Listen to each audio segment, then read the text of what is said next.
మరొక కాలర్ అయితే ఉన్నారు. ఆయన పేరు రమణనే, వైజాగ్ నుంచి. రమణ గారు నమస్కారం అండి. నమస్తే అండి. చెప్పండి, సమస్య ఏంటండి? సమస్య అంటే మా పాపకి మ్యారేజ్ అయ్యి 4 years దాటిపోయిందండి. అల్లుడు అని టీచర్ గా చేస్తున్నారు, గవర్నమెంట్ టీచర్ గా. ఓకే. అతను హెచ్ఎంఓపి వేశారు. హెచ్ఎంఓపిలో అతను కాపురానికి రమ్మని వాళ్ళు చెప్పారని డిగ్రీ అయిందండి. అంటే మేము పోలీస్ స్టేషన్ లో 498 కేసు వేసాము, ఎంసీ వేసాము. అందుకని హెచ్ఎంఓపి వేసాడు అతను. మేము వేసిన తర్వాత అందుకని కాపురాన్ని రమ్మని చెప్తే మేము సరే అని ఊరుకున్నాము. కానీ అతను కాపురానికి 1 year అయిపోయింది. డిగ్రీ అయిన తర్వాత కూడా తీసుకెళ్లలేదు. ఎంసీ ఏమో రన్నింగ్ లో ఉంది. మేము ఇంకా పాప విరక్తి చెందింది. డైవర్స్కి వెళ్ళిపోవచ్చా లేదా ఎంసీ శాంక్షన్ అయ్యాక డైవర్స్కి వెళ్ళాలా? ఇప్పుడు ఎంసీకి డివోర్స్కి సంబంధం లేదండి. ఈ డివోర్స్ తీసుకోకుండా కూడా ఎంసీ అనేది రన్ అవుతుంది. అది ఇది సైమల్టేనియస్గా రన్ అవ్వచ్చు. సో ఎంసీనే డివోర్స్ ఒకవేళ మీ అమ్మాయి కనుక డివోర్స్ తీసుకోవాలనుకుంటే డివోర్స్ ఫైల్ చేయండి. ఆ తర్వాత ఆ కేసు ఈ కేసు రెండు కూడా క్లబ్ చేయించుకోండి. అంటే మెర్జ్ చేయించుకొని రెండు ఒకేసారి నడిచేటట్టు క్లబ్ చేయించుకోని చెప్పేసి మీ అడ్వకేట్ చెప్పండి. సో డైవర్స్ వల్ల ఎంసీకి ఇబ్బంది లేకుండా ఉంటుందండి, దానికి దీనికి ఎలాంటి సంబంధం లేదండి. సంబంధం అంటే ఒకసారి హస్బెండ్ పెళ్లి చేసుకున్న తర్వాత వైఫ్ని పోషించాల్సిన బాధ్యత ఉంటుంది. ఒకవేళ వైఫ్ క్వాలిఫికేషన్ లేదు, తనని తాను పోషించుకునే పరిస్థితులు కనుక లేకపోతే హస్బెండ్ వైఫ్ పోషించాలి. సో దానికి మెయింటెనెన్స్, ఒకవేళ పిల్లలు ఉంటే పిల్లలకు కూడా మెయింటెనెన్స్ ఇవ్వాల్సి ఉంటుంది. అది ఈవెన్ డివోర్స్ తీసుకోకుండా కూడా మెయింటెనెన్స్ కేసెస్ వేసుకోవచ్చు. ఓకే. సో డివోర్స్ కొన్ని దానికి లేదు. అండ్ డివోర్స్ ఏంటంటే మీ పాప ఆల్రెడీ ఇప్పుడు రెస్ట్రిక్షన్ ఆఫ్ కాంజుగల్ రైట్స్ వేసిండ్రు అంటున్నారా? సో అది ఆల్రెడీ వేసిన తర్వాత అక్కడ ఏమీ రెస్పాండ్ అవ్వలేదు కాబట్టి మరి మీ పాప 2 విధాలుగా చూసుకోండి. ఒకవేళ ఆమె కలిసి ఉందాం అనుకుంటుంది అంటే ఒకలాగా, లేదు విడాకులు తీసుకోవాలనుకుంటుంది అంటే ఇంకోలాగా. అది మీ పాపతో కూర్చొని మాట్లాడుకుని తనకి ఏం కావాలో దాన్ని బట్టి మీరు డిసైడ్ అవ్వండి. మరి ఆ రెస్ట్రిక్షన్ ఆఫ్ కాంజుగల్ రైట్స్ దాన్ని ఎగ్జిక్యూషన్ పిటిషన్ వేసి అది ఎగ్జిక్యూట్ చేయించుకుంటారా, లేకపోతే ఇంకా అబ్బాయి ఎలాంటి రెస్పాండ్ కానప్పుడు కనీసం విడాకులనే తీసుకుంటా అనేది మీ ఇష్టం. సో ఎంసీక్యూను డివోర్స్కి సంబంధం లేదు. దానికి దీనికి ఏమి ఎఫెక్ట్ అవ్వదు. ఎందుకంటే ఎంసీలో డివోర్స్ని చూడరు. ఆ అమ్మాయి సంపాదిస్తుందా లేదా అనేది చూస్తారు. ఆ అమ్మాయి అంటే పెళ్ళిలో ఉన్నప్పుడు ఎలా బతికేదో కనీసం అట్లా బతికేటట్టు ఎంత అమౌంట్ ఇవ్వాలో అంత అమౌంట్ ఇవ్వాలి. అంతా ఆ క్యాలిక్యులేషన్ వేరే ఉంటుంది, కంప్లీట్ వేరే. దానికి డివోర్స్ సంబంధం ఉండదు. డివోర్స్లో ఏంటంటే మీరు ఏ గ్రౌండ్స్ మీద వేస్తున్నారు, క్రుయాలిటీనా, డెజర్షనా, దాని మీద ఈ డైవర్స్ కేసు అనేది నడుస్తుంది. బట్ 2 కూడా క్లబ్ చేసుకొని 2 కూడా మీరు కోర్టులో నడిపించుకోవచ్చు సైమల్టేనియస్గా. ఓకే. ఇప్పుడు బీమా కంపెనీలు కొన్ని సందర్భాల్లో క్లెయిమ్ని తిరస్కరిస్తుంటాయి. అలాంటి సందర్భాల్లో వ్యక్తి ఏం చేయాలంటారు మేడం? సో ఒకవేళ ఎవరైనా ఇన్సూరెన్స్, ఈ మధ్యలో చాలా ఇన్సూరెన్స్ కేసెస్ అయితే ఫైల్ అవుతున్నాయి. ఎట్లా అంటే కొంతమంది ఏం చేస్తారంటే ఇప్పుడు మనం కూడా చూస్తూ ఉంటాం, చాలామంది ఏజెంట్స్ ఎక్కడంటే అక్కడ కనబడి చేసుకోండి ఇన్సూరెన్స్ చేసుకోండి అని ఇట్లా అంటూ ఉంటారు. వాళ్ళు చెప్పేటప్పుడు ఒకలాగా ఉంటుంది, తీరా మొత్తం ఇన్సూరెన్స్ తీసుకున్న తర్వాత వేరేలాగా ఉంటుంది. సో మీరు ఏం చేయాలి అంటే ఫస్ట్ ఎప్పుడైతే ఇన్సూరెన్స్ తీసుకుంటున్నారో ఓపిక్గా కూర్చొని ఏజెంట్ని కూర్చోబెట్టుకొని క్లియర్గా టర్మ్స్ అండ్ కండిషన్స్ అన్నీ కూడా తెలుసుకొని, రెగ్యులర్గా అన్ని ఇన్సూరెన్స్కి అయితే ఒకటే టర్మ్స్ అండ్ కండిషన్స్ ఉంటాయి, పెద్ద వేరియేషన్స్ ఉంటాయి. బట్ కొన్ని దాంట్లో మేజర్ చేంజెస్ అని ఉంటాయి.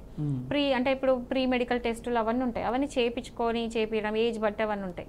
సో కండిషన్స్ అంతా విని క్లియర్గా మీకు ఏమైనా మెడికల్ ఇష్యూస్ ఉంటే కూడా అవంతా క్లియర్గా రాపించుకొని ఫేర్గా ట్రాన్స్పరెంట్గా ఉండి బాగా దాని గురించి రీసెర్చ్ చేసి ఈ ఇన్సూరెన్స్ కరెక్టా రాంగ్ అనే రీసెర్చ్ చేసిన తర్వాత ఇన్సూరెన్స్ చేసుకోండి. అండ్ తర్వాత ఒకవేళ ఇప్పుడు తర్వాత ఏం చేస్తుంటే మ్యాక్సిమం ఇన్సూరెన్స్ కంపెనీస్ అయితే ఎగ్గొట్టాలని చూస్తుంది. ఇప్పుడు మనకి ఎట్లయితే మనం క్లెయిమ్ చేసుకోవాలని మనం చూస్తాం, కంపెనీస్ కూడా దాని లయబిలిటీ నుంచి బయటపడాలి అనే చూస్తారు. అది కామన్ బిజినెస్ అది.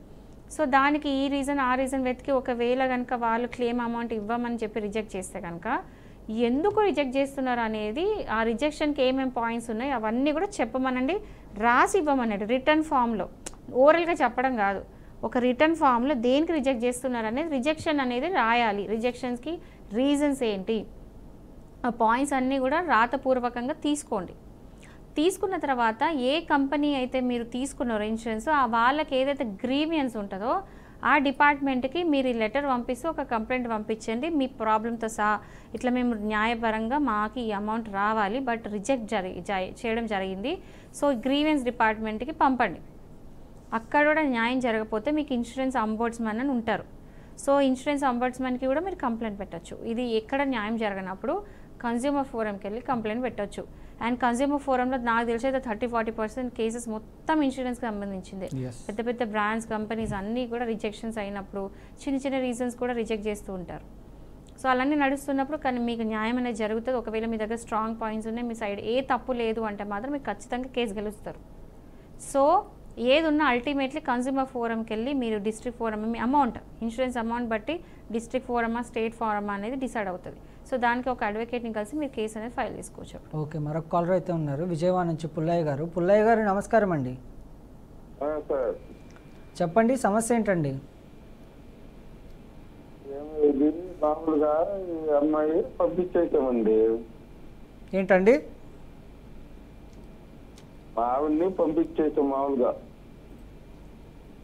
విడాకులు తీసుకున్నట్టు మాకు ఏ పెద్దోళ్ళు చెప్పినట్టు. ఇప్పుడు ఏంటంటే వాళ్ళు ఎట్టగంటారు, నేనేమో ఇట్లా అవసరం లేదు, నా పిల్లల్ని నాకు పంపించేసే అని చెప్పి నేను అడుగుతున్నానండి. వాళ్ళు ఏమంటున్నారంటే ఇప్పుడు ఇక్కడ నా ఇంటికాడ అసలు నేను అసలు నువ్వు వద్దు, మామూలుగా వెళ్తే మామూలుగా నాకేం పొలం ఉందండి, ఆ పొలం ఇమ్మని చెప్పి అడుగుతున్నారు.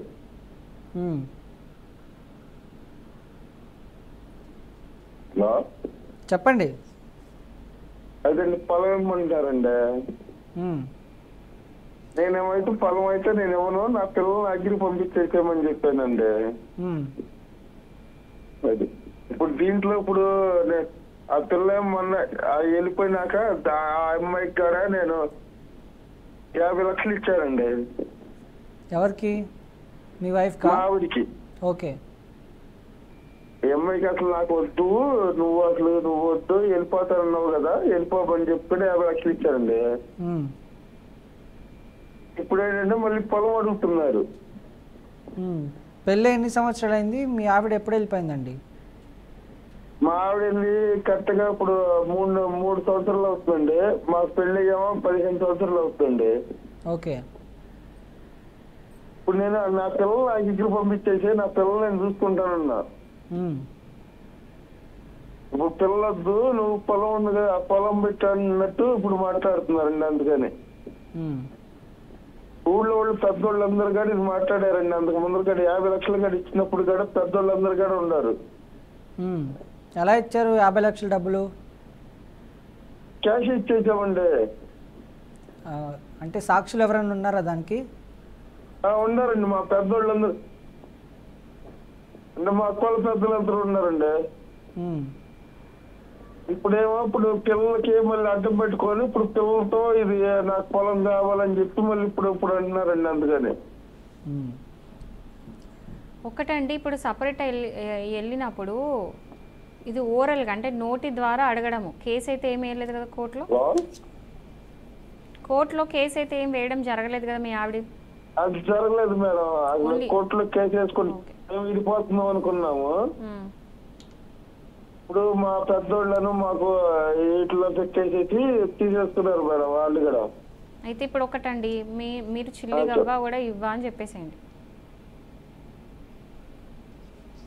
మీరు ఆల్రెడీ 50 లక్షలు ఇచ్చున్నారు కదా, సో 50 లక్షలు ఇచ్చున్నట్టు మీ దగ్గర ప్రూఫ్ కూడా ఉంది కదా. సో మీరు ఇప్పుడు ఏమి ఇవ్వా అని చెప్పి క్లియర్గా చెప్పేసేయండి. ఆమె లీగల్గా ఒకవేళ కోర్టుకి వెళ్ళి ప్రొసీడ్ అయినప్పుడు మీకు ప్రాబ్లం. జస్ట్ నోటి ద్వారా అడిగితే మీరు ఇవ్వాల్సిన ఆబ్లిగేషన్ మీకు లేదు, మీరు ఇవ్వాల్సిన పని లేదు. ఆల్రెడీ 50 లక్షలు ఇచ్చున్నారు కాబట్టి మీరు ఏమన్నా ఉంటే కోర్టులో చూసుకోమని చెప్పండి. కోర్టులో చూసుకుంటే కూడా ఆల్రెడీ మీరు డబ్బులు ఇచ్చున్నారు కాబట్టి మీకు ఇవ్వాల్సిన అవసరం ఉండదు. ఇంకోటి, ఇప్పుడు ఊరికే ఇట్లా ఓరల్గా అడిగి భయపడి ఇచ్చేవాళ్ళు చాలామంది ఉన్నారు. మీకు అసలు మీరు కలిసి ఉండాలనుకుంటున్నారా, విడాకులు తీసుకోవాలనుకుంటున్నారా కూడా ఒక డిసైడ్ అవ్వండి. ఒకవేళ కనుక మీరు వద్దు అనుకుంటే మాత్రం మీరే విడాకులు ఫైల్ చేయండి. ఓకే. ఫైనల్గా బీమా గురించి ప్రేక్షకులకు ఏం చెప్తారు మేడం? నేనేం చెప్తున్నా అంటే ఇప్పుడు కొన్ని ఇన్సూరెన్స్ ఉంటాయి, మ్యాండేటరీ ఇన్సూరెన్స్. ఎట్లా అంటే మోటార్ వెహికల్ ఇన్సూరెన్స్ ఏవైతే ఉందో మోటార్ వెహికల్స్ యాక్ట్ ప్రకారం కంపల్సరీ బైక్ 4 వీలర్ అయినా 2 వీలర్ అయినా కంపల్సరీ ఇన్సూరెన్స్ మస్ట్. ఓకే, అది సేఫ్టీ కోసం అని పక్క పెడితే అది మ్యాండేటరీ థింగ్, అది గవర్నమెంట్ ప్రిస్క్రైబ్ చేసింది. ఇది కాకుండా లైఫ్ ఇన్సూరెన్సులు, హెల్త్ ఇన్సూరెన్సులు, ఇవన్నీ కూడా కట్టుకుంటే ఏంటంటే మన బెనిఫిట్ ఇప్పుడు సడన్గా మనకి ఏమన్నా అయితే మనకి ఉన్న ఆ ఎమర్జెన్సీలో మన దగ్గర డబ్బులు లేకపోయినా కూడా యూజ్ అవుతాయి.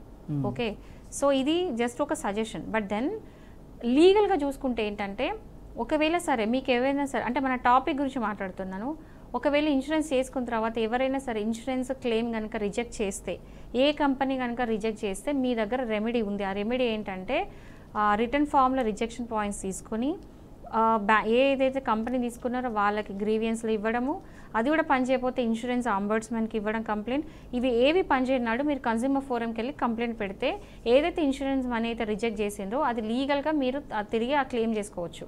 దానికి ఏంటంటే మీరు ప్రీమియం అన్నీ కూడా అన్ని కట్టిన రిసీట్స్ డాక్యుమెంట్స్ అన్నీ కూడా ప్రొడ్యూస్ చేయాల్సి ఉంటుంది కోర్టులో. సో ఏవైనా సరే ఇన్సూరెన్స్ ఉన్నప్పుడు డాక్యుమెంట్స్ మీరు ఏవి ఉన్నాయో ప్రతిదీ కూడా ట్రాన్సాక్షన్స్ రిసీట్స్ కట్టిన అన్నీ కూడా ఒక ఫైల్ లాగా చేసుకొని దగ్గర పెట్టుకోవాలి, ఎందుకంటే ఎప్పటికైనా యూజ్ అవుతాయి కాబట్టి. సో డాక్యుమెంట్స్ అనేది కంపల్సరీ ఇంపార్టెంట్ మీరు కోర్టులో కేసు వేసినప్పుడు.